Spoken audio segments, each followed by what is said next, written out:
शुरू करते हैं मध्य प्रदेश के संदर्भ में। नोट सभी के पास में होगा, आप लोगों के पास में। ठीक,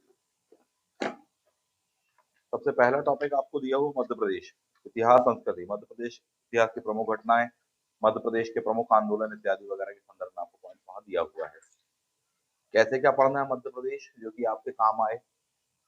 ध्यान देने वाली बात है कि आपकी प्रिपरेशन कुछ इस प्रकार से होनी चाहिए कि ना केवल ये वाला सेक्शन आपको प्रीलिम्स परीक्षाओं में, बल्कि मुख्य परीक्षा इत्यादि संदर्भ में भी आपको काम आ जाए। वो चीज हम देखने वाले हैं। एमपी, एक सिंपल सा मैप खुद ही बना लेंगे कॉपी पर और उससे प्रैक्टिस हो जाने वाली है। ठीक, मध्य प्रदेश, इसका गठन माना जाता है 1 नवंबर 1956 से 1956, जो आधुनिक मध्य प्रदेश है यहाँ से माना जाता है। लेकिन यह क्रमिक रूप से बना है, यानी कि एक एक करके स्टेप बाय स्टेप इसमें विकासात्मक क्रम हमको देखने को मिलता है। तो ये विकासात्मक क्रम क्या रहा है, कैसा रहा है, इसका जो संक्षिप्त परिचय है उसके बारे में सबसे पहले जान लीजिए। फिर इसकी ज्योग्राफी के बारे में जानेंगे, फिर इसकी लोकेशन इत्यादि वगैरह के संदर्भ में चीजों को जानने का प्रयास करेंगे। सबसे पहले बात, मध्य प्रदेश का जो इतिहास है वह हजारों वर्ष पुराना है। इतिहास को प्राय 4 कालखंडों में बांटा जाता है। सबसे पहला कहलाता है काल, प्राग ऐतिहासिक काल। प्राग ऐतिहासिक काल, ठीक, अर्थात जिस जमाने में ना तो कुछ लिखा गया, ना ही उसके बारे में कुछ पढ़ा जा रहा है, ऐसा वाला जो काल है वो आपका सबसे पुराना वाला कहलाता है, प्राग ऐतिहासिक। तो आदि मानव का दौर आप इसको कह सकते हैं। आदि मानव वाला ये जो दौर है इसको फिर अपन 3 से 4 हिस्सों में बांट देने वाले हैं। पूरा पाषाण काल, मध्य पाषाण काल, नव पाषाण काल, इस तरह करके हम देखने वाले। तो ये अलग अलग क्राइटेरिया कहलाता है। इस प्रकार से एग्जाम में कम आता है आपके, इसलिए उस चीज को अपन उतना फोकस अभी फिलहाल में नहीं कर रहे, अलग से करेंगे। नेक्स्ट वन, दूसरा आता है आपका, कहलाएगा आद्य ऐतिहासिक काल। आद्य ऐतिहासिक, इसका मतलब कहलाता है कि जब लिखा तो गया इतिहास के बारे में, या कुछ भी लिखा गया, कुछ भी, परंतु आज पढ़ नहीं पा रहे, ऐसा वाला जो कहलाता है। For example Indus valley civilization करके हम देखेंगे। तीसरा कहलाता है आपका अब जो ऐतिहासिक काल है। ऐतिहासिक काल मतलब लिखा भी गया है, पढ़ा भी जा रहा है, चाहे वेदों के बारे संदर्भ में हम बात कर लें, चाहे मौर्य काल के संदर्भ में हम बात कर लें, पुराणों के संदर्भ में बात कर लें, अभिलेखों के संदर्भ में बात कर लें, लिखा भी जा रहा है, पढ़ा भी जा रहा है, साथ दोनों में ही हम सक्षम है, ऐसा काल कहलाता है ऐतिहासिक काल। इसके अलावा एक और चौथा काल भी होता है साथी, जिसको हमारे यहाँ कहीं पौराणिक काल कहा जाता है। यहाँ कहा जाए कि साहब जब हमारे महाकाव्य लिखे गए, जो धार्मिक ग्रंथ वगैरह भारत के कहलाते हैं वह लिखे गए उस काल को, तो हालांकि उसको इतिहास के अंतर्गत तो नहीं लिया जाता है, परंतु उसके अकॉर्डिंग भी एक हिस्ट्री मध्य प्रदेश की हमको देखने को मिलती है। तो एक एक करके हम इन संदर्भों में बात करेंगे। इसके बाद में जो नया स्वरूप निकल कर आता है, इतिहास जो होता है उसको फिर से आप 3 हिस्सों में बांट देने वाले हैं। फिर कहलाएगा आपका प्राचीन काल, यानी कि प्रागैतिहासिक देखा, आद्य ऐतिहासिक देखा, ऐतिहासिक देखा था आपकी। चौथा महाकाव्य काल, प्राचीन वाला, ठीक, इसके संदर्भ में हम बात करें।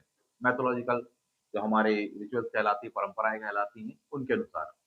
अब जब हम बात कर लें कि अगर महाकाव्य काल कौन से हैं, तो फॉर एग्जाम्पल जैसे रामायण में दिया हुआ है, महाभारत में दिया हो, पुराणों वगैरह के संदर्भ में दिया हुआ है, उसको हमने इसमें जोड़ लिया है। हालांकि वो इतिहास का हिस्सा नहीं है, क्यों नहीं है, क्या है, बात करेंगे बाद में। ये जो ऐतिहासिक काल कहलाता है उसको फिर 3 हिस्सों में बांटा जाता है। वेरी फर्स्ट वन, प्राचीन काल। प्राचीन काल मोटे तौर पर ऐसा माना जाता है कि बिगिनिंग, यानी जब से हिस्ट्री प्राप्त है आपको, तब से लेकर के, जब भी लिखी गई है, पढ़ी जा रही, तब से लेकर के टू आप कह सकते हैं 1200 एडी, एक मोटा डिवीजन है, ये मोटे तौर पर बता रहे हैं। कई इतिहास करते हैं सर 800 साल तक ही है, 800 एडी तक ही है, वो तो 800 से 1200 पूर्व मध्यकाल कहलाता है। तो एक विभाजन वो भी है, बट एक मोटे तौर पर अपन देख रहे हैं, जनरलाइज वे में देखने का प्रयास करिए, ना कि आपको इतिहास सब्जेक्ट में पीएचडी करनी है। दूसरा कहलाता है मध्यकाल। मध्यकाल को मोटे तौर पर हम बांट लेते हैं 1206 दिल्ली सल्तनत की स्थापना के पश्चात से लेके 1757। इतिहास में विवाद बहुत है, बहुत सारे विवाद देखने को मिलते हैं। नहीं सर, मॉडर्न इंडिया की शुरुआत 1757 से ही क्यों होती है, 1707 से क्यों नहीं माने? कुछ राइटरों में तो 1707 से औरंगजेब की डेथ के बाद से माना गया है, कुछ इतिहासकारों ने सर माना हुआ है कि सर 1757।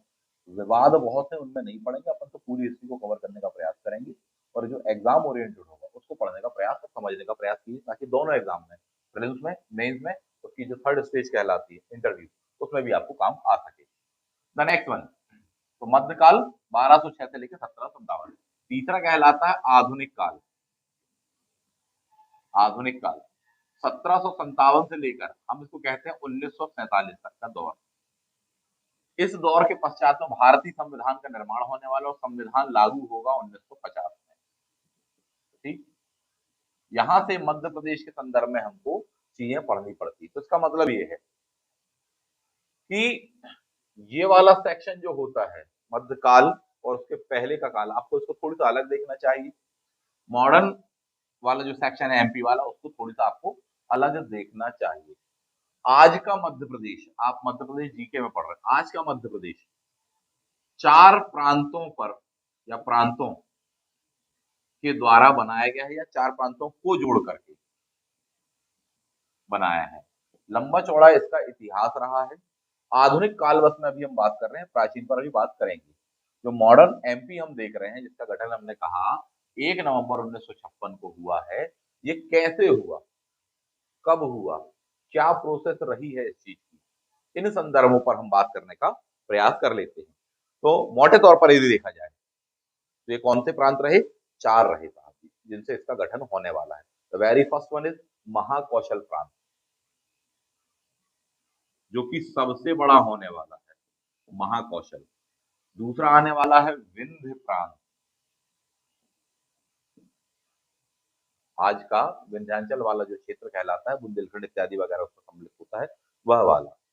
तीसरा कहलाता है मध्य भारत, और चौथा कहलाता है भोपाल।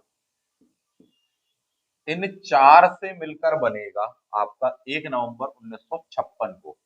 इतनी सिंपल प्रोसेस नहीं रही है ये, लंबी प्रक्रिया रहने वाली। तो इन 4 को जोड़ करके हमने मिला करके बनाया था नया आधुनिक मध्य प्रदेश 1 नवंबर 1956 को। बट इसकी एक लंबी प्रक्रिया रही है। पहले अलग नाम से जाना जाता रहा, कभी सेंट्रल प्रोविंस करके कहा गया, कभी सीपी बरार करके कहा गया, कभी मध्य प्रांत कहा गया, फिर बाद में मध्य प्रदेश करके हमको नाम इसका देखने को मिलता है। चलिए, तो सबसे बड़ा इन चारों में से कौन था? अगर मान लीजिए पूछ ले तो महाकौशल सबसे बड़ा था। इसमें लगभग उस जमाने के 17 जिले आते थे। द वेरी फर्स्ट जो लार्जेस्ट कहलाता है, 17 जिले इसमें आते थे। जब मध्य प्रदेश बना था तो बिगनिंग में 1956 में जब हम देखते हैं तो 43 जिले कुल आते थे, है ना। इन 43 जिलों में से कितने जिले महाकौशल में से थे? तो सबसे ज्यादा कहां से थे पूछेगा आपसे तो 17 जिले इससे होने वाले हैं। दूसरा कहलाता था मध्य भारत, इसमें से 16 डिस्ट्रिक्ट आने वाले हैं। विंध्य प्रदेश में से होने वाले हैं 8, और भोपाल में से होने वाले मात्र 2 होने वाले हैं। तो सबसे कम कहां से थे? तो भोपाल से, रायसेन एंड विदिशा। सबसे ज्यादा कहां से थे? महाकौशल। महाकौशल में ध्यान देने वाली बात है कि उस जमाने का जो छत्तीसगढ़ वाला बेल्ट है, यानी कुछ ऐसा बेल्ट आपका निचला हिस्सा तक जाके बनेगा, जिसे आज अपन सीजी बोलते हैं, यह भी इसमें समाहित था। 1 नवंबर 2000 को छत्तीसगढ़ मध्य प्रदेश से अलग हो गया और एक अलग राज्य हो गया है। अब हम जो पढ़ते हैं तो ये वाला है, इसको कहा जाता अविभाजित मध्य प्रदेश, इसको कहा जाता है विभाजित मध्य प्रदेश, या आफ्टर 2000 के पश्चात में जो मध्य प्रदेश का नया स्वरूप आया वो वाला करके कहलाता है। तो एग्जाम की दृष्टि से जितनी भी चीजें महत्वपूर्ण है उन सभी बातों को एक एक करके हम यहाँ देखने का प्रयास करेंगे। ऐसा माना जाता है कि 1 नवंबर 1956 को भारत में 14 राज्य और 6 केंद्र शासित प्रदेश बनाए गए थे। इनको बनाया गया था भाषाई आधार पर। एक लंबी प्रक्रिया हमको देखने को मिलती है। बताया जाता है कि साहब भाषाई आधार पर इनको गठित किया गया था। ये क्या था? भाषाई आधार पर प्रांतों का गठन। इसका भी एक बेसिक जान लीजिए ताकि आप चीजों को समझ पाए। 1920 मध्य प्रदेश उस जमाने का, रायपुर में एक कॉन्फ्रेंस होता है, कांग्रेस का कॉन्फ्रेंस होता है, गांधी जी भी इसमें समाहित होने वाले, सम्मिलित होने वाले साथी। यहाँ पर गांधी जी ने तथा कांग्रेस ने स्वयं भाषा के आधार पर राज्यों के गठन की बात को स्वीकारा था। यस, राज्यों का गठन किया जाएगा। बाद में इसकी पुष्टि होने वाली नागपुर में, 1920 में ही नागपुर वाले में। नॉर्मल अधिवेशन कांग्रेस के अलग होते थे जो दिसंबर में, और विशिष्ट अधिवेशन अलग होते रहते थे। ठीक है, इसका मतलब ये कहीं ना कहीं लिंक है रायपुर से और नागपुर से, दोनों ही मध्य प्रदेश के। ठीक, उस जमाने में नागपुर भी मध्य प्रदेश में आता था। 1950 से लेकर हम देखने वाले हैं 1956 तक के दौर में सेंट्रल प्रोविंस ऑफ बरार वाला जो एरिया था, नागपुर राजधानी हुआ करती थी। तो यहाँ पर इस बात को स्वीकारा था। आजादी के पश्चात में भाषाई आधार पर गठन नहीं किया गया राज्यों का बिगिनिंग में। उसके लिए 2 से 3 कमेटियां बनती है। 1947 से इस बात को लगातार उठाया जाने लगा था। 47 में हम देखते हैं एक कमीशन बनता है, एक कमेटी बनने वाली है साहब जी, एस के दर या धर कमीशन है। ये पूछा जाएगा भाषाई आधार पर गठित करना चाहिए नहीं करना चाहिए, विचार विमर्श इत्यादि वगैरह सारी बातें होने वाली है। मना कर दिया जाए कि निशान से राष्ट्रीय एकता को खतरा है, दैट इज आंसर, सीधी बात तो क्या है, नो है। इसके पश्चात बनती एक और नई कमेटी, जेबीपी समिति, जवाहरलाल नेहरू, सरदार वल्लभ भाई पट्टाभी, सीतारामैया। अगेन ये भी क्या बोल देने वाली है, नो बोल देने वाली है। लेकिन 1952 में आंध्र प्रदेश में भाषा के आधार पर मांग को लेकर काफी आंदोलन होने लग जाता है। फाइनली वहां पर अनशन करता थे एक पट्टालू रमल्लू जी, उनका निधन हो जाता है। उनके निधन के पश्चात में पूरे देश भर में इस चीज को लेकर विरोध भी होता है।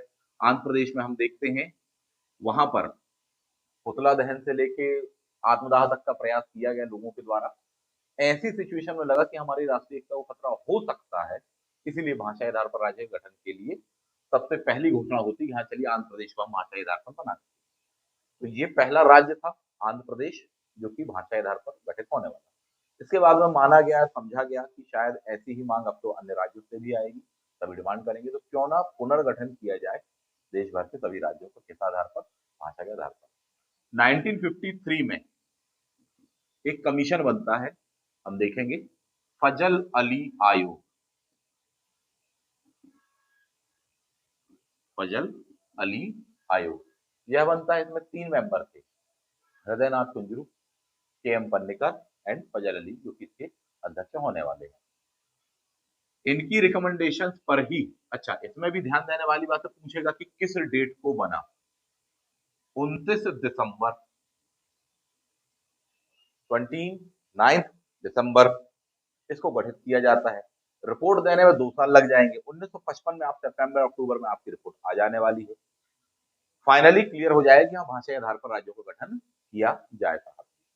तब जाकर बनते हैं 14 राज्य प्लस 6 केंद्र शासित प्रदेश। आज बढ़ते बढ़ते राज्यों की संख्या लगातार बढ़ती चली, भारत में अन्य राज्य बाद में गठित होते हैं। तो हमने सिस्टम देखा। बताने का आशा यह था कि भाषाई आधार पर किस तरह से मांग उठी, उसका प्रभाव भारत के सभी राज्यों पर पड़ा, उसके साथ साथ मध्य प्रदेश पर भी पड़ा। जैसा माना जाता है कि मध्य प्रदेश भी जब गठित किया गया तो भाषाई आधार पर जो क्षेत्र थे उनको लेकर के गठित किया गया।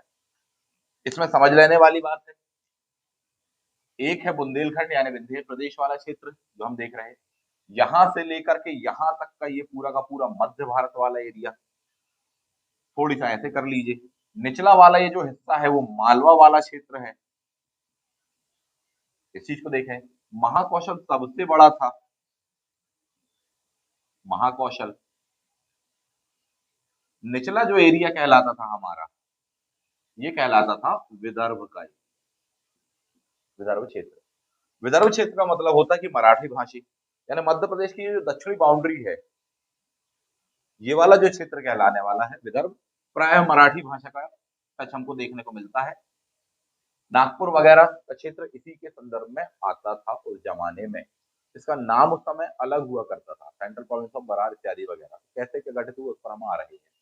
तो ऐसा लगता है कि हाँ एमपी भी तो भाषा आधार पर बना, पर ये बात पूरी तरह से सही नहीं है। इसकी एक लंबी प्रक्रिया रही है, ऐतिहासिक इसका आधार रहा है। कोई ऐसा स्पेसिफिक आप इस चीज को नहीं कह सकते केवल और केवल भाषा ही इसका एकमात्र आधार रहा, इसके अनेक आधार रहे।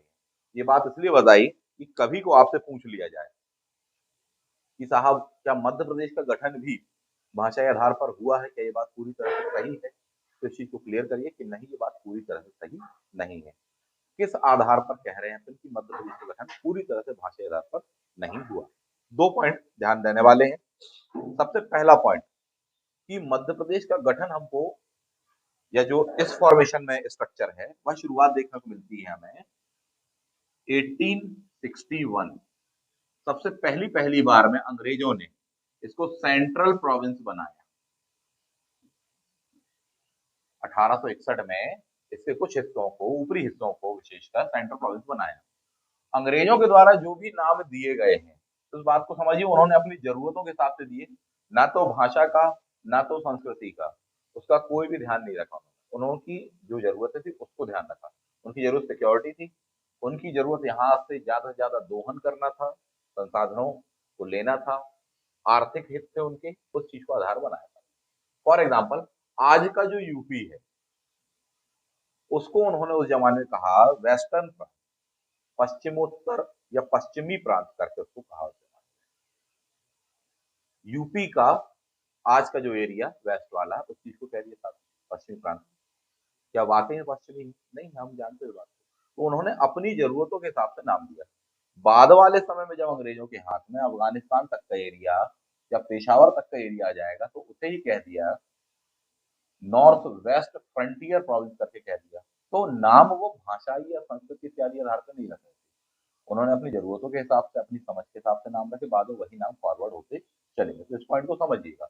ऐसे ही नाम यहाँ पर सेंट्रल प्रोविंस रख जाने वाले हैं। तो यूपी वाला जो था उसको संयुक्त प्रांत करके बोल दिया साहब ने। तो ऐसे अलग अलग नाम हमको देखने को मिलते हैं। तो एक पॉइंट ये समझने वाली बात है।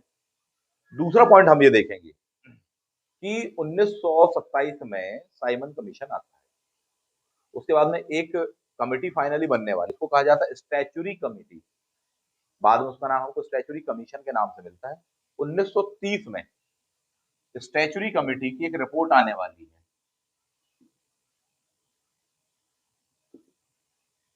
जिसमें इस बात को कहा जाएगा कि ये जो मध्य प्रदेश आपने इस समय बना के रखा हुआ है, इसका गठन सही नहीं है, इसको बदलिए था। ठीक, तो इसकी सीमाओं को बदलिए। कोई हिस्सा कहीं जा रहा है, कोई हिस्सा कहीं जा रहा है, कहीं से भी एक रूपता देखने को मिलती है। इसका मतलब ये है कि अंग्रेज भी इसकी सीमाओं में परिवर्तन चाह रहे थे। तो ये एक समझने वाला मोटा मोटा पॉइंट है। आगे बढ़ जाते हैं। The next one, Madhya Pradesh की शुरुआत हमको 1861 वाले इस अधिनियम से, जिसको भारत परिषद अधिनियम कहा जाता है, इंडियन काउंसिल एक्ट कहा जाता है, वहां से देखने को मिलती है। एग्जैक्टली इसका नाम हमको ये मिलता है। मध्य प्रदेश के पहले भी था, नो डाउट। इसके पहले मराठों के अंडर में आ रहा था। मराठों से इन्होंने 1817 में अंग्रेजों ने हस्तगत कर लिया और उसको अपने हिसाब से तोड़ा मरोड़ा था। नर्मदा सागर वाला जो टेरिटरी एरिया था, उसको अलग अलग नाम वो दे रहे थे। तो सीधी सी बात यह है, 1861 से इसका रिफॉर्मेशन हमको देखने को मिलता है। पॉइंट जो नोट करने वाली बात है, उस चीज को नोट डाउन कर लीजिए। 1861 में सेंट्रल प्रोविंस बना। 1903 में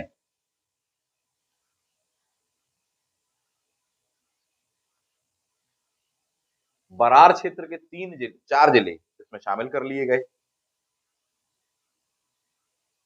बरार के 4 जिले,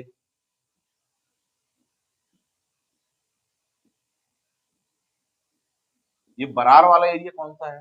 दक्षिणी मध्य प्रदेश, जो महाराष्ट्र से लगा एरिया है, जिसको हम विदर्भ वाला एरिया बोल रहे हैं, उसको शामिल कर लिया गया। यहां से 1903 से उसका एक नया नाम देखने को मिलता हमको, सीपी बरार।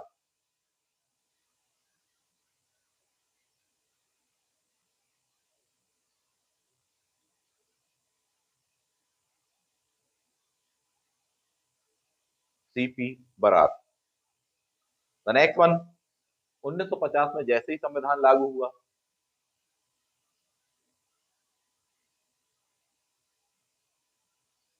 इस एरिया को मध्य प्रदेश कहा जाने लगा। लेकिन अभी मध्य प्रदेश का गठन वठन नहीं हुआ, वो होगा 1 नवंबर 1956 को।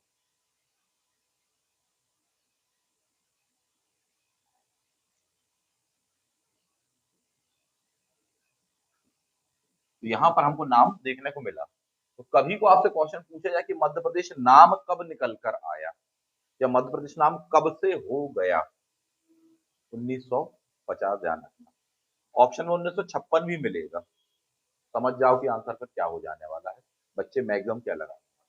ठीक, ध्यान देने वाली बात है कि ये तो बना दिया, लेकिन उसके बावजूद भी अभी भोपाल वाला मामला चल ही रहा है। ये वाला जो एरिया है मध्य प्रांत जिसको अपन बोल रहे हैं, ये वाला एरिया भी है, विदर्भ वाला एरिया भी है, इन सबको मिला करके भी संपूर्ण मध्य प्रदेश बनेगा। वो 1956 में आएगा, बट ये वर्ड 1950 संविधान लागू होते ही हमको देखने को मिल जाता है। चलिए आगे बढ़ जाते हैं। फाइनली जब भाषाई आधार पर राज्यों का गठन होने वाला है, तो मराठी भाषा जो क्षेत्र रहने वाले उनको अलग कर दिया जाएगा, यानी इनको निचले वाले जो हिस्से हैं इनको अलग कर दिया जाएगा। इनको महाराष्ट्र वाले क्षेत्र में हम दे देने वाले, आज भी इसको विदर्भ क्षेत्र के नाम से जाना जाता है, निचला जो मध्य प्रदेश यानी नागपुर, अमरावती, अकोला, बुल्ढाना इत्यादि तक का जो एरिया करके होने वाला है वहां।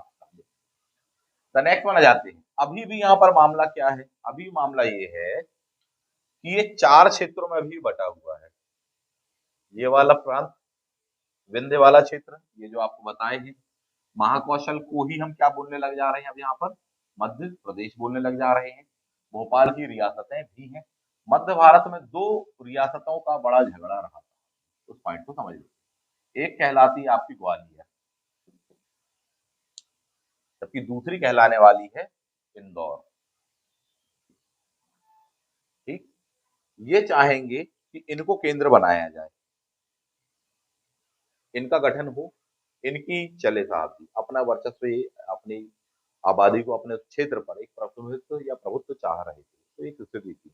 तो एक एक करके हम देखेंगे। आफ्टर इंडिपेंडेंस 1947 से लेकर 1956 तक एक लंबी प्रक्रिया चलेगी, और उसके बाद में धीमे धीमे इनको मिलाया जाएगा इसमें। तो ये 4 हैं, फाइनली वो एक हो जाने वाला है, एक हो ही चुका है ये वाला, अभी 3 का इसमें मिलना बाकी है। कैसे कैसे मिला, इस बात को समझ लीजिए। सबसे पहले हम बात करते हैं दैट मध्य भारत।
चलिए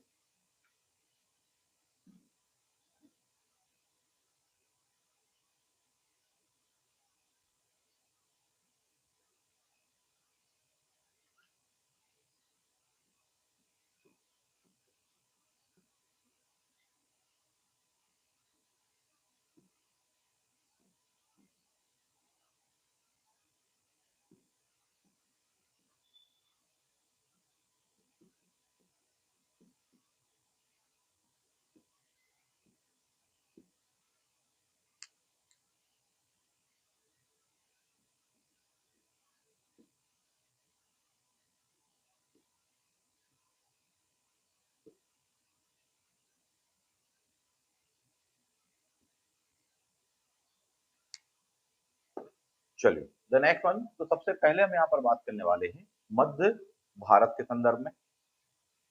ये वाला एरिया यानी कि ग्वालियर प्लस इंदौर वाला एरिया, ग्वालियर में सिंधिया रियासत, इंदौर की होलकर रियासत, इनके बीच में आपस में काफी तनातनी थी, अपना एक अलग प्रांत चाह रहे थे, बहुत सारी मंशाएं थी, बहुत सारी महत्वाकांक्षाएं आपको देखने को मिलती है। फाइनली इस समय भारत में रियासतों का विलय चल रहा था, एक लंबी प्रक्रिया है, हम जानते हैं।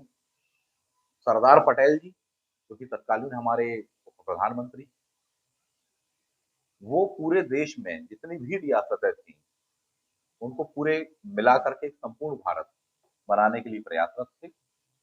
उन्हीं रियासतों में से कुछ रियासतें मध्य प्रदेश की भी थी, एक, दो, तीन। ये काफी पावरफुल थी और भी थी, बट अभी उन पर बात करेंगे। फॉर एग्जाम्पल रीवा रियासत है ना, छोटी छोटी रियासत अन्य। ध्यान देने वाली बात है तो इनका काफी वर्चस्व रहा, एक और दो का। तो ये अलग अलग चाह रहे थे अपना, इनको खुद भी उस चीज को लेकर बड़ा कंफ्यूजन था इन रियासतों में कि हाँ साहब आगे क्या कैसा करना है। फाइनली ये रियासतों के जो प्रतिनिधि हुआ करते थे, चैम्बर ऑफ प्रिंसेस करके कहलाते थे, इनका एक पूरा का पूरा संघ हुआ करता था। अंग्रेजों के जमाने में इनके लिए जो ऑर्गेनाइजेशन बनाया गया उसको कहा गया चैम्बर ऑफ प्रिंसेस। इसकी औपचारिक शुरुआत हमको देखने को मिलती है 1921 में। चैम्बर ऑफ प्रिंसेस में काफी वर्चस्व रहा भोपाल के नवाब का। ठीक, दो बार काफी लंबे कार्यकाल के लिए हम देखने वाले इसके अध्यक्ष तक रहने वाले हैं। 1947 के बाद से जब ये प्रक्रिया चालू हो गई तो ध्यान देने वाली बात है कि मध्य प्रदेश के 25 रियासतों ने, जो कि मध्य भारत क्षेत्र की थी, इन्होंने एक संगठन का निर्माण किया। इसको कहा गया United state of Gwalior, Indore और मालवा साहब। United state of Gwalior, Malwa और इंदौर।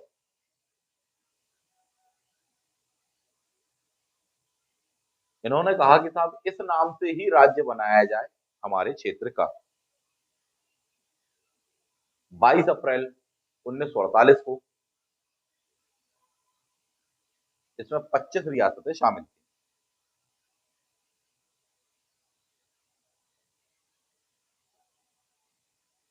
जैसे तैसे करके बड़े ही प्रेम भाव से राज्यों का गठन करना था, देश का एकीकरण करना था। यही वजह की केंद्र सरकार ने उस समय बहुत ज्यादा तनातनी नहीं की, बहुत ज्यादा तनाव उत्पन्न नहीं होने दिया। प्रयास उनका पहला यही था।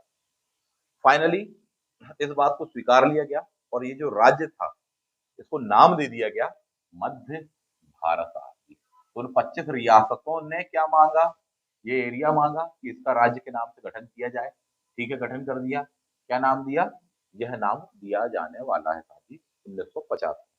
बात आगे बढ़ती है। लेकिन हम देखेंगे कि इन दोनों में एक बहुत बड़ा मुद्दा ये था कि साहब जी राजधानी को लेकर, कि मध्य प्रांत की राजधानी। तो फाइनली इसमें ये तय होने वाला है कि कुछ महीने के लिए राजधानी कहाँ की, मध्य भारत की। मध्य प्रदेश नहीं कह रहे अभी, अभी मध्य भारत। मध्य भारत की राजधानी कुछ समय के लिए ग्वालियर रहेगी और कुछ समय के लिए इंदौर रहने वाली है। तो 7 माह के लिए, 7 मंथ के लिए ग्वालियर राजधानी को बनाया गया, जबकि 5 माह के लिए इंदौर को मध्य भारत की राजधानी चुना गया। और इस प्रकार से इस एरिया का गठन हो गया, यहां से लेकर के यहां तक का एरिया। 5 माह, 7, 5, 12। ये क्या बना है अभी, ये मध्य भारत बना है, अभी आपके सामने आ गया है। द नेक्स्ट वन, इसी प्रकार से विंध्य प्रदेश का भी गठन किया जाएगा। विंध्य प्रदेश पूरा बुंदेलखंड से लेकर के बघेलखंड तक, तो सबसे बड़ी जो खास रियासत होती थी वह थी रीवा। और रीवा की रियासत इस क्षेत्र में यानी कि विंध्य वाले क्षेत्र में सबसे सशक्त, सबसे पावरफुल, या अपनी बात मनवाने में माहिर, या क्षेत्रफल में बड़ी, जो कहलाना चाहे वो हुआ करती था।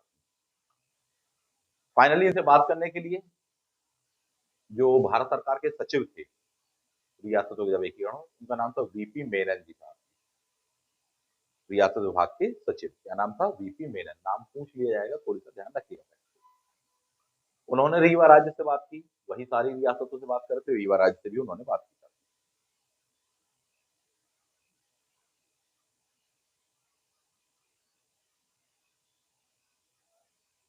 फाइनली बहुत तर्क वितर्क, शर्तें, स्वीकृति अस्वीकृति, बहुत सारी चीजों पर चर्चा।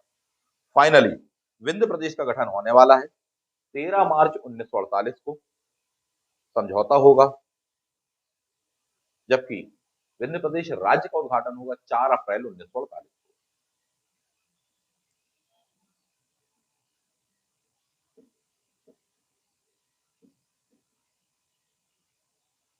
तो दो हो गए, फर्स्ट वन, सेकेंड वन। ठीक, ये वाला क्षेत्र बता चुके। नेक्स्ट पॉइंट आ जाइए, भोपाल राज्य।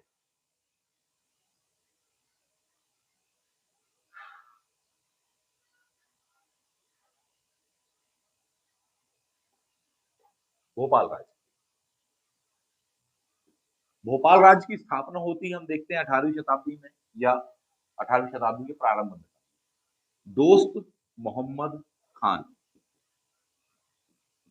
एक अफगान थे, इनके द्वारा स्थापना की गई। इसका क्वेश्चन भी पूछा गया आपसे इस बार में। इनके ही पीढ़ी आगे बढ़ने वाली है साहब जी। इन्हीं की फैमिली में से हमने देखेंगे कि साहब भोपाल पर बहुत लंबे समय तक बेगमों का शासनकाल रहा।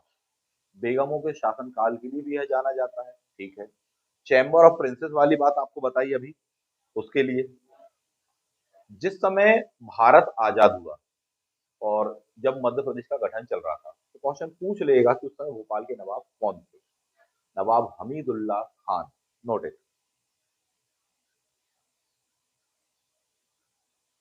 ये व्यक्ति चैम्बर ऑफ प्रिंसेस के अध्यक्ष भी रह चुके थे, काफी कूटनीतिज्ञ थे। प्रारंभ में वो मध्य प्रदेश में मिलना नहीं चाहते थे, शामिल नहीं होना चाहते, स्वतंत्रता अस्तित्व बनाए रखना चाहते, अपनी भी आ सकता। फाइनली बहुत सारी चर्चाओं के पश्चात में, बहुत सारे वाद विवाद इत्यादि पश्चात में, डेट याद रखिएगा, 1 जून 1949, 1949 भोपाल का विलय कर लिया गया और इसका स्वतंत्र अस्तित्व समाप्त कर दिया।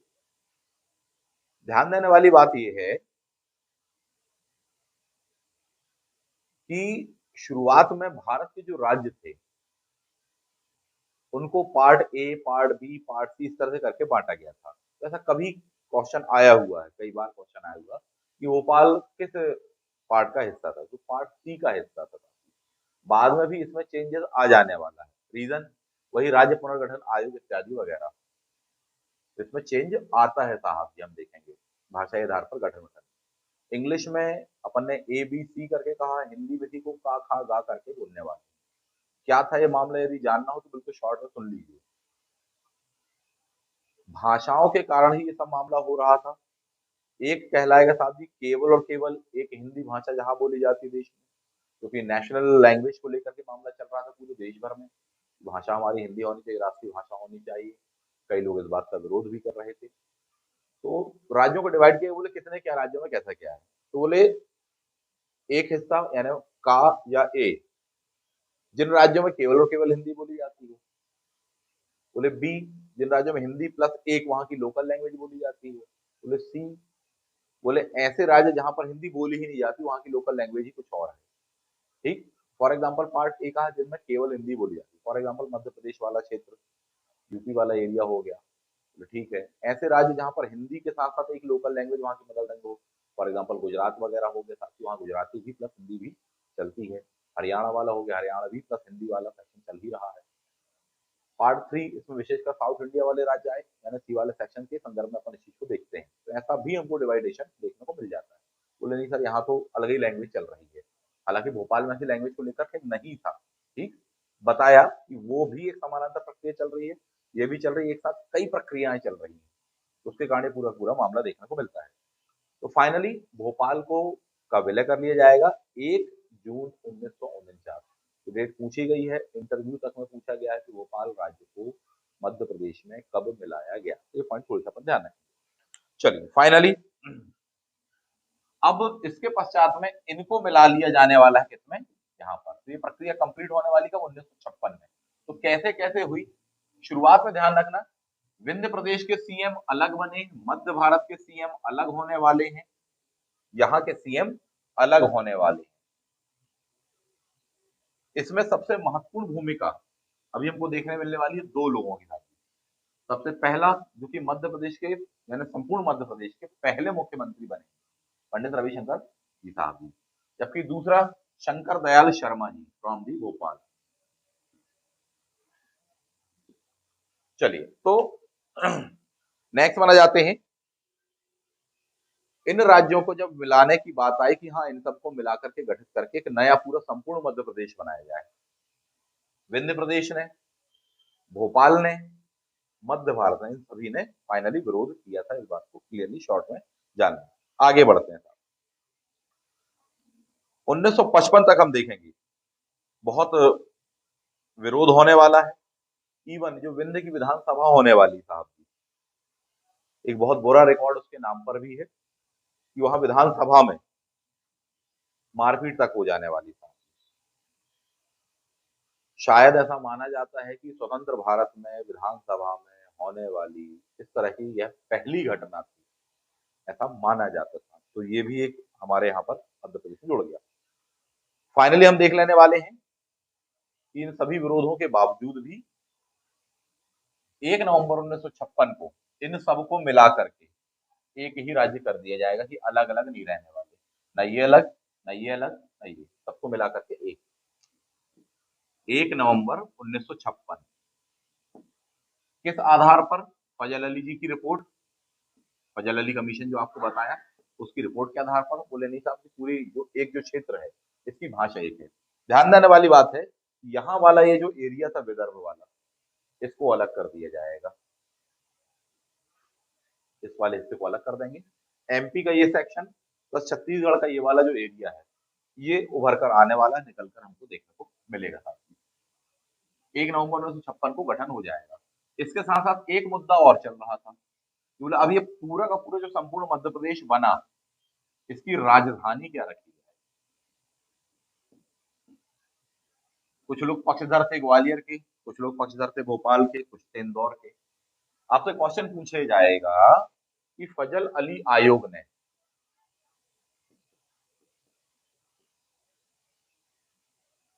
किस शहर को मध्य प्रदेश की राजधानी के लिए रिकमेंड किया था, ऐसा क्वेश्चन पूछेगा। रायपुर को, जबलपुर को, भोपाल को, इंदौर को, ग्वालियर को, ऐसा क्वेश्चन पूछ लिया जाएगा कि जो आयोग बना था उन्होंने किस शहर को कहा था कि राजधानी बनाए, रिकमेंड किया था।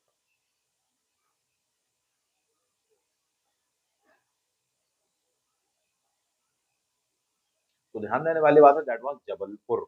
नोटेड।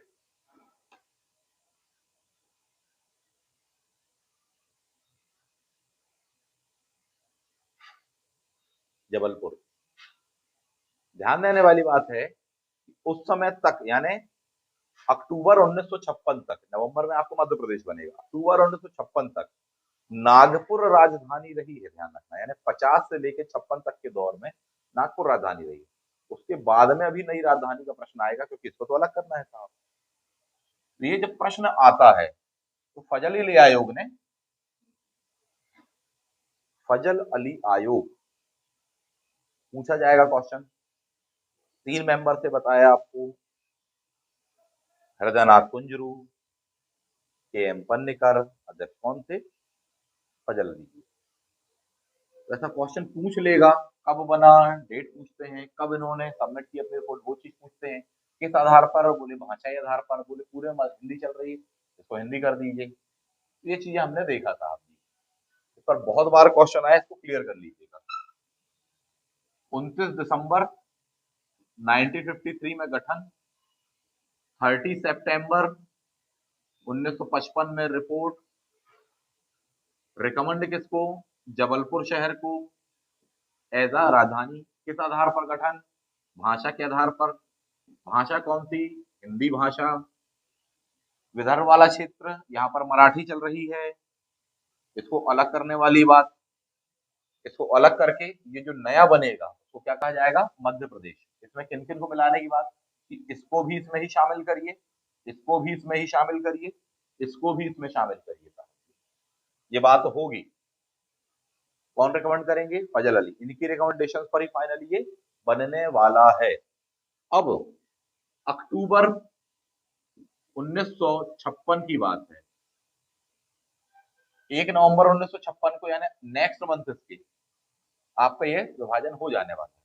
ये वाला एरिया नागपुर इत्यादि वगैरह अलग हो जाने वाला है। पूरे नागपुर राजधानी तो उसमें चली गई। तो नई राजधानी क्या बने? तो नई राजधानी रिकमेंड किसको किया आपने? जबलपुर शहर को किया। ये बड़ा महत्वपूर्ण प्रश्न था।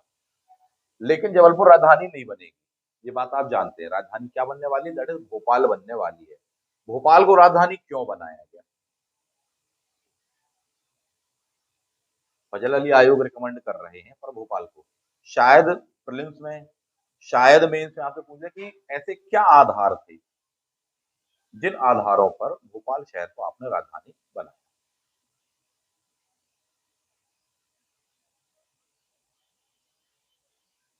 ठीक, तो मेंस में भी पूछ सकता है, इंटरव्यू में भी पूछ सकता है। थोड़ा सा प्रिपेयर रहे, लीक से थोड़ा सा हट के क्वेश्चन आने लगे हैं। बेसिक से क्वेश्चन पुराने पैटर्न में आते थे, अब पेपर का स्टैंडर्ड बढ़ा है। ध्यान देने वाली बात है। भोपाल को रिप्रेजेंट किया शंकर दयाल शर्मा जी ने, जो भारत में तत्कालीन राष्ट्रपति भी बनेंगे।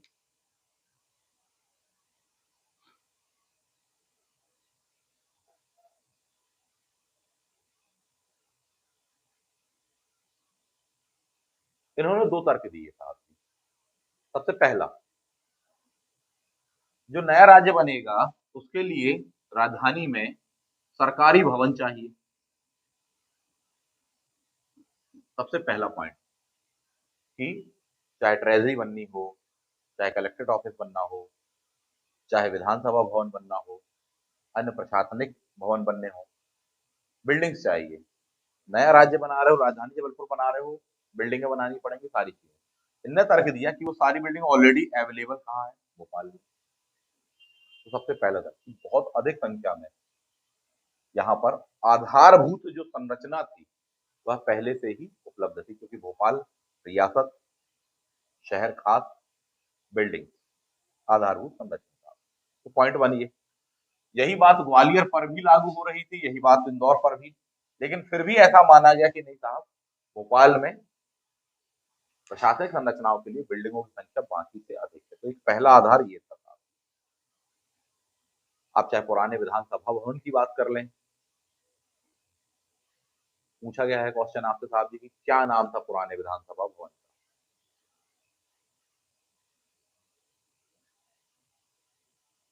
तो यही वो वजह है, भोपाल का मिंटो हॉल साहब।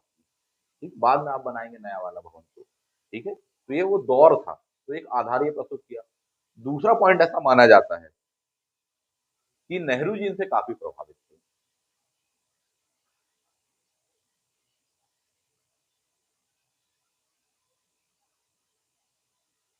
नेहरू जी काफी प्रभावित थे, कांग्रेस से भी बिलोंग करते थे आप। पॉइंट नंबर टू, तो कहीं ना कहीं उनका एक प्रभाव था, जुड़ाव था। तो दो आधार मिल जाने वाले हैं। First one is structure, basic structure. Second one is उस पार्टी से होने वाली, साथ ही साथ जुड़ाव के कारण भी। यही वजह थी तब से लेके आज तक कई लोग इस बात को आधार बनाते कि नहीं साहब, जबलपुर को राजधानी का दर्जा देना चाहिए था, आपने रिकमेंड किया, तो उसके बावजूद भी आपने राजधानी इसको ना बना के आपने एक छोटा सा शहर भोपाल उसको चुन लिया। ये चीजें हम देखते हैं। नेक्स्ट पॉइंट आ जाते हैं। तो फाइनली भोपाल राजधानी बनने वाला है, और 1 नवंबर 1956 के पश्चात से हम राजधानी के रूप में भोपाल को ही देखते थे। चुनाव होने वाले हैं मध्य प्रदेश में नए गठन के पश्चात में।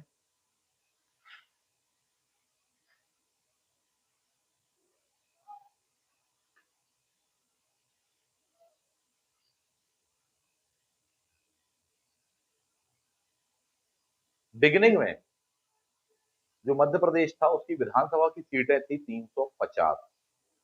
नोटेड।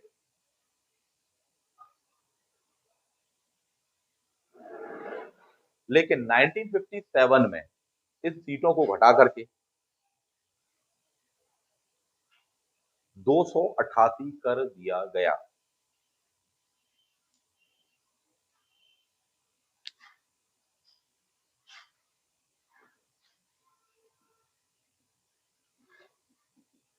ठीक, तो पहले 350, 1957 घटाकर कितना, 288। As it is question in फैक्टों पर आए हुए हैं, बहुत से बेसिक फैक्ट मैं जानबूझकर नहीं उठा रहा हूँ, आसानी से वो आपको पढ़ने के लिए मिल जाते हैं। जो चीज आपको पढ़ने के लिए नहीं मिल पा रही है, जो मोस्ट इंपॉर्टेंट है, वही बताने का मैं यहाँ पर प्रयास कर रहा हूँ। तो फाइनली 288 सीटें हो जाने वाली हैं। मध्य प्रदेश विधानसभा के पहले अध्यक्ष चुने जाते हैं पंडित कुंजीलाल दुबे जी।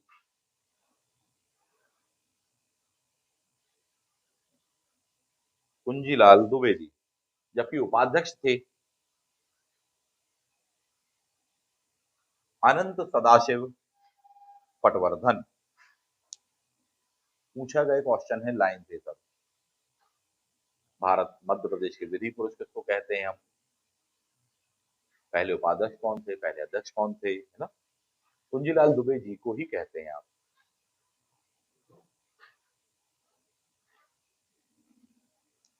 तथा मध्य प्रदेश के पहले मुख्यमंत्री चुने जाते हैं पंडित रविशंकर शुक्ल जी।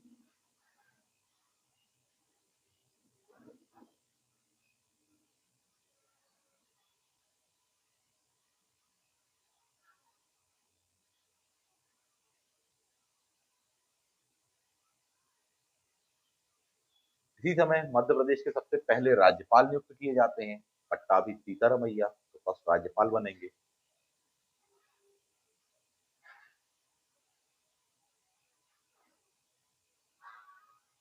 मध्य प्रदेश हाई कोर्ट का भी पुनर्गठन होता है। इसके चीफ जस्टिस चुने जाते हैं हिदायतुल्ला जी।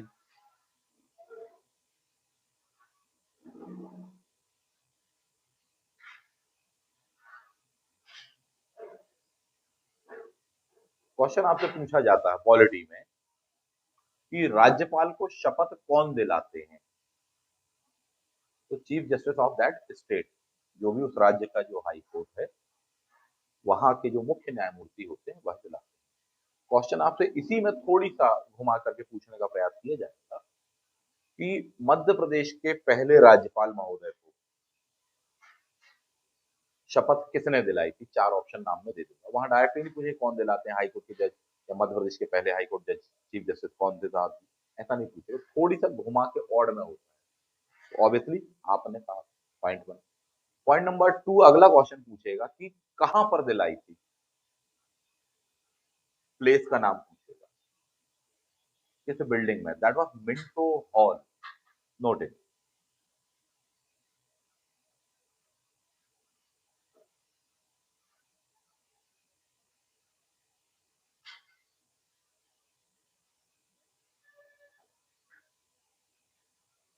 क्लियर? इस प्रकार से मध्य प्रदेश की पहली प्रशासनिक संरचना हमको देखने को मिलती है।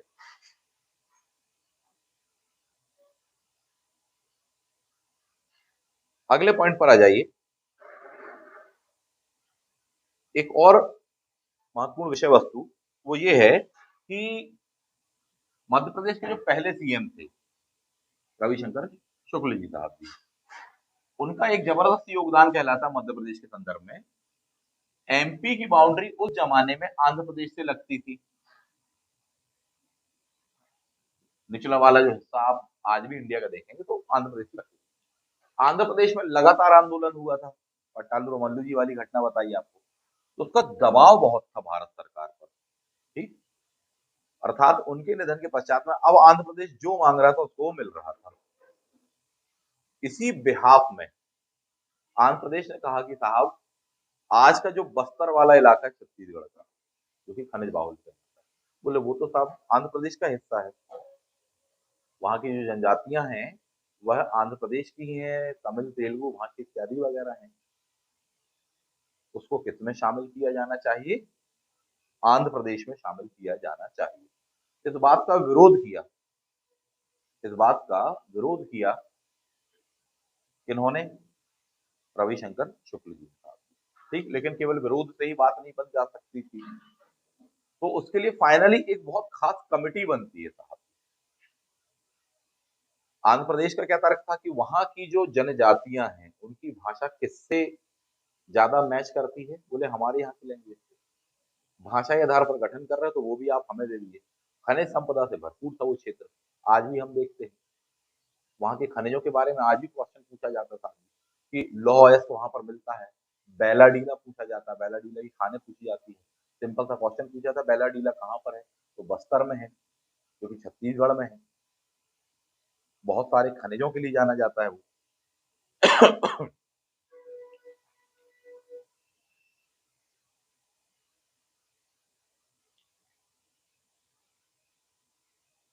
तब इस बात को सिद्ध करने के लिए कि नहीं साहब जी, वहां की जो भाषा है वह कहीं से भी मैच नहीं करती है आंध्र प्रदेश की तेलुगु से। सुनीत कुमार चटर्जी, ब्रैकेट में लिख लीजिए, वेस्ट बंगाल। सुनीत कुमार चटर्जी।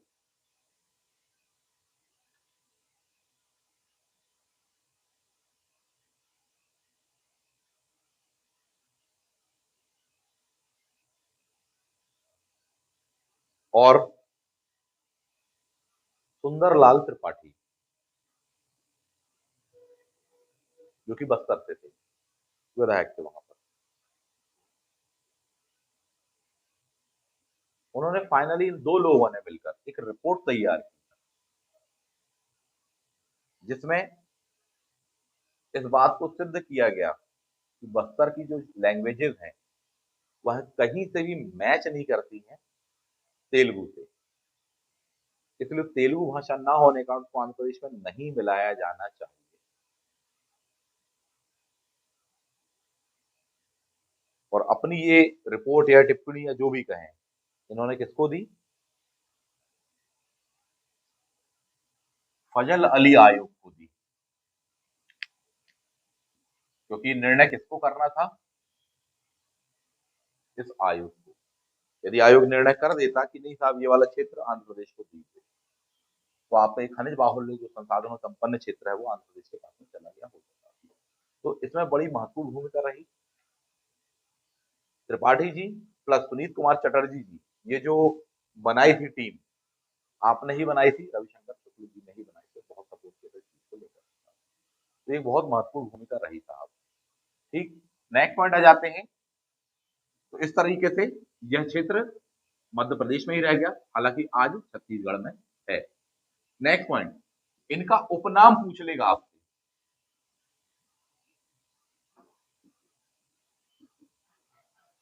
पंडित रविशंकर जी का आपसे उपनाम पूछ लेगा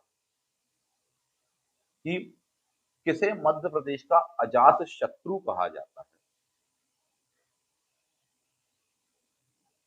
किसे मध्य प्रदेश का अजात शत्रु कहा जाता है। अजात शत्रु का क्या मतलब होता है? जिसका कोई भी शत्रु ना हो, मतलब वो इतने अच्छे बिहेवियर वाला व्यक्ति होता है, इतने उदार हृदय का होता है कि शत्रुओं को भी मित्र बना लेते हैं, उनका कोई शत्रु ही नहीं है, कोई विरोधी ही नहीं है।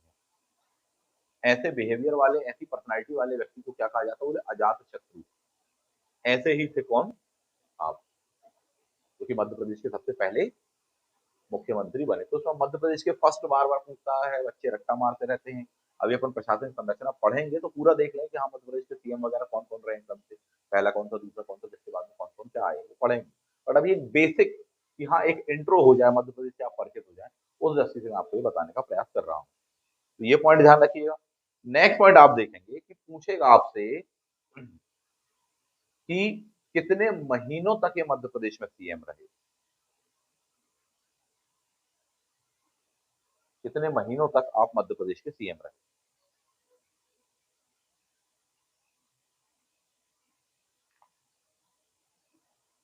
मात्र 2 माह। नवंबर में एमपी बना, 31 दिसंबर 1956 को आपका निधन हो जाएगा।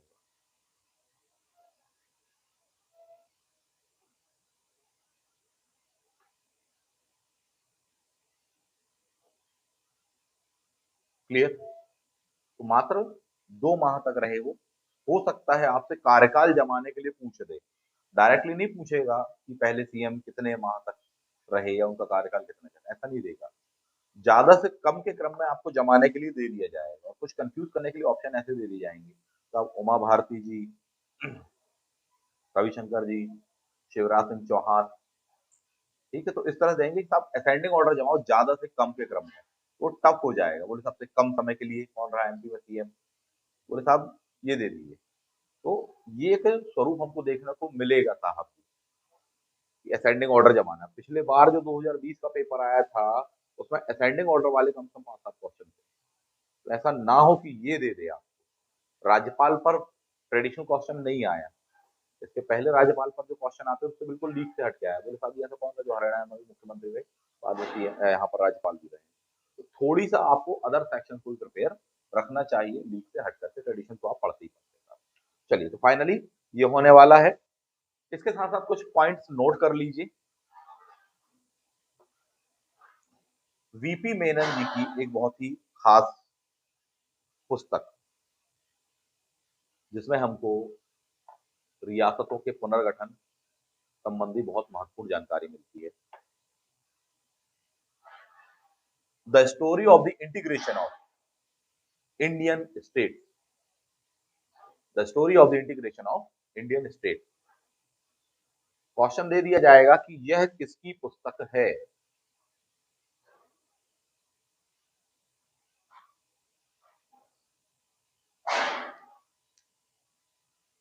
इस पुस्तक से हमको काफी इंफॉर्मेशन मिलती है कि साहब कैसे क्या हुआ, भोपाल रियासत का मामला क्या चल रहा था, मध्य भारत का क्या चल रहा था, कैसे क्या स्वरूप हो रहे थे साहब, ये पूछ लिया जाएगा।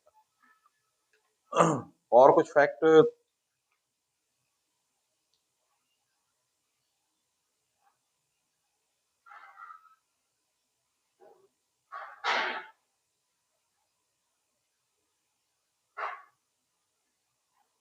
नहीं छूटे हैं।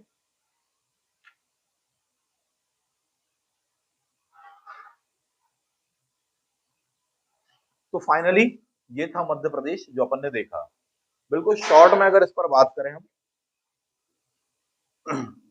मराठों के अंतर्गत आ रहा था। मराठों से अंग्रेजों ने किस वर्ष में लिया? 1817, 18 समथिंग में।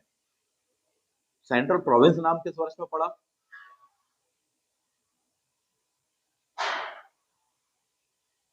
इसको नाम सेंट्रल प्रोविंस किस वर्ष में दिया गया? 1903 में नहीं दिया गया, 1861 में दिया गया था। क्लियर? जबकि बरार वाला एरिया इसमें कब जोड़ दिया गया? 1903 में। तो 1903 से नया नाम क्या हो गया? CP Berar, central province of Berar करके। 1950 में इसको क्या नाम मिल गया? एमपी नाम मिल गया, मध्य प्रदेश नाम मिल गया। जबकि इसके साथ साथ 3 राज्य और भी चल रहे थे। एक मध्य भारत, दूसरा हम देखेंगे भोपाल वाला, विंध्य वाला साहब जी। इन सबको मिलाकर के कितना मिला दिया गया? मध्य प्रदेश में। जबकि किसको अलग कर दिया गया? विदर्भ क्षेत्र को, जिसकी राजधानी उस जमाने में क्या हुआ करती थी? नागपुर हुआ करती थी। फजल अली आयोग किस वर्ष में बना? डेट क्या थी? 29 दिसंबर 1953। जबकि रिपोर्ट कब दिया आपने? 30 सितंबर 1955 में आपने रिपोर्ट दी। 1947 में कोई कमीशन बना था राज्यों के गठन के लिए, क्या पुनर्गठन के लिए? एस के धर। उसके बाद में कौन सी कमेटी बनती है? JVP committee. जेवीपी कमेटी में कौन कौन से? ठीक है। भोपाल को किस डेट को मिलाया गया एमपी में? उस समय भोपाल के नवाब कौन थे? भोपाल के अंतिम नवाब कौन थे? क्लियर? आपसे भविष्य में क्वेश्चन पूछ लिया जाएगा कि जब मध्य भारत बना तो इसके सीएम कौन थे और उप सीएम कौन थे। ये आपका होमवर्क है। सीएम कौन थे इसके? ये सब अलग अलग राज्य थे, सबके अलग अलग सीएम थे, महाकौशल अलग चल रहा था। ठीक। सबसे बड़ा या सबसे ज्यादा जिले किसमें, किसके अंतर्गत आ रहे थे? मध्य भारत की महाकौशल। महाकौशल में कितने थे जिले? 17। मध्य भारत में कितने थे? 16। विंध्य प्रदेश में कितने थे? असेंडिंग ऑर्डर जमाने दे देगा, क्या करोगे? एक एक मरी मरी सी लाइनें ही रट्टा मारते रहोगे क्या? 8 थे। भोपाल में कितने थे? मात्र 2 थे। कौन से? रायसेन और विदिशा। खुद कौन सा नहीं था? खुद भोपाल जिला नहीं था। भोपाल जिला बाद में बनेगा। इस बात को ध्यान रखना है, रिमार्केबल पॉइंट है अपने आप में। नहीं तो बच्चे ये सोचेंगे नहीं भोपाल तो रहा ही होगा, नहीं था। भोपाल राज्य के संस्थापक कौन थे? दोस्त मोहम्मद। कहां से बिलोंग करते थे? पाकिस्तान से, अफगानिस्तान से, नेपाल से, भूटान से? अफगानिस्तान से साहब। ठीक है, अब भी क्वेश्चन आपसे इसी पर ही पूछा गया था, इस चीज को ध्यान रखिएगा। नेक्स्ट वन, वीपी मेनन जी की फेमस बुक का नाम?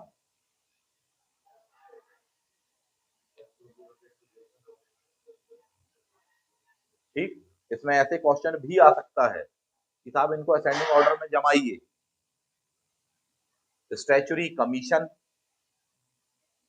का वर्ष साथ में दे देगा आपको, भोपाल राज्य के विलय का वर्ष या date, CP Berar plus central province, किसकी डेट क्या कैसी, ईयर वाइज ऐसे जमाने के लिए आपको सही जोड़ी में दे दिया जाएगा। तो स्टैचुरी कमीशन कब का है?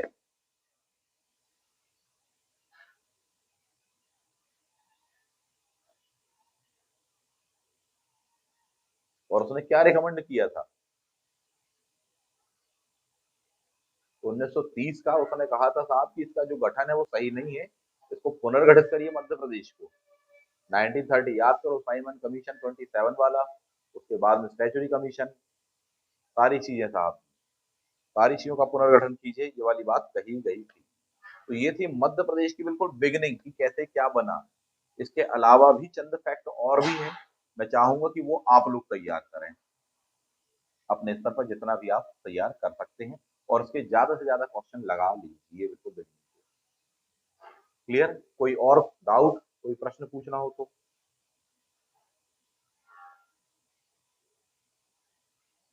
ठीक है, मिलते हैं 5 मिनट के ब्रेक के पश्चात में, ज्योग्राफी क्लास होगी। Thank you.